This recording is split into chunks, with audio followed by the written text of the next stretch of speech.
Se tiġġedded mill-ġdid l-iskema li permezz tagħha familji Maltin jistgħu jibbenefikaw minn enerġija alternattiva.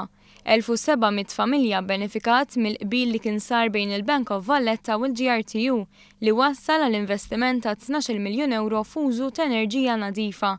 Is-suċċess tal-iskema wassal biex reġa' ġedded dan il-ftehim. Il-konsumaturi se jkunu jistgħu jieħdu self fi flus mingħand il-Bank of Valletta filwaqt li d-distributuri jkopru għall-interessi. Bekk il-konsumaturi ħallas għas-self mingħajr interessi. Dan il-qbil ħeġġeġ li l-konsumaturi jixtru apparat fotovoltaiku u solar water heaters mant wieħed mill-bejja li jagħmlu parti minn din l-iskema. L-iskop ta' din l-iskema huwa li jiżdied l-użu ta' enerġija nadifa fost il-familji. Skont l-inġiniera Stefania Baldacchino dawn il-panelli jattribwixxu għal 60 megawatt. Bekk pajjiżna qed iqarreb aktar lejn il-miri Ewropej fl-użu ta' enerġija aktar nadifa. Pola Bela, l-President tal-GRTU, irringrazzja lill-Ministru Konrad Mizzi għall appoġġ tiegħu fir-rikjesti tal-Union. Żied jgħid li l-iskema qed tgħin biex jissaħħaħ is-settur tal-enerġija nadifa u n-negozji f'dan il-qasam.